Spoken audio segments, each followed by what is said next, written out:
The Gender Wars will be turn-based game, but very dynamic one. For example, you will be moving your units at the same time. Every side actually will move all units at the same time, so there will be a lot of interaction on the stage. You can shoot at one field and the enemy can left it at the same turn, or you can both try to take the same turn. Also, we will want to introduce some new features like reversing time. You will be able to undo the whole turn. You will be able to bribe your enemies. Every enemy in the game actually can be tried to be bribed. Another thing that we focus on in the Gender Wars is the storyline.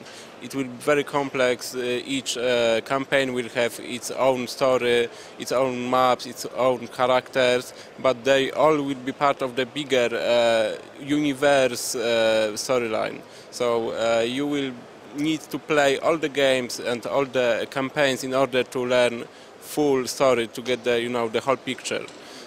We also don't want to promote the game only through text and press releases and such stuff. We will prepare story-driven short animated movies that will convey the concepts of our unique selling points or of our key game features. So we want to be as visual as game can get.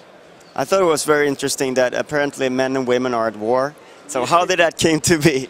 Actually, there is a whole movie about it. It's like the women rise to power at the end of the 20 and in the beginning of 21st century, and they started to discriminating the men.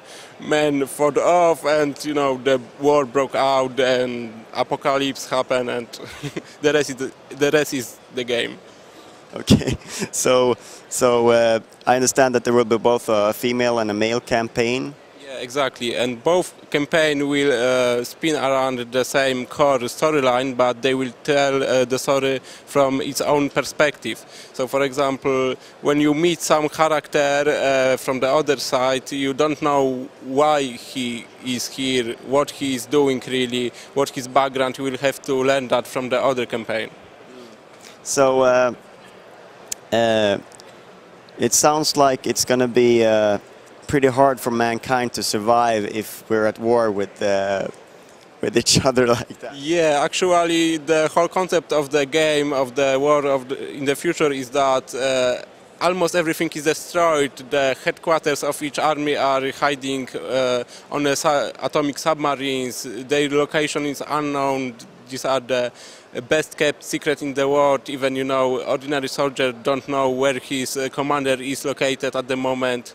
Everything is devastated, and when the first game begins, it's actually started to getting really worse, because there are more devastating plans to exterminate everything on Earth, to destroy every remaining place, to actually find where are the other armies hiding. In terms of platforms, what are you aiming at to deliver the game on? The main platform that we think the game will work the best is an iPad, because iPad differs from iPhone in the style of gaming. On iPad you will play in a burst of like 20 minutes, 40 minutes long. On iPhone you tended to pick up the games that you could play in 2 minutes. And on console, like next-gen consoles, you tend to play for 2 hours or longer. And our aim is to make these 20-30 minutes missions a goal. But you could take it to all platforms, or is there specific ones that you've targeted except for the iPad? We will listen what the players will want. Actually, we are technically capable of doing all the SKUs, but it will be up to the reception of the game worldwide. The main target is an iPhone. Maybe we'll actually release shortly after the premiere, or even on the premiere of iPad. So that's a good thing. Okay, so when will the wars begin? When? 2 months probably. Thank you very much for your time.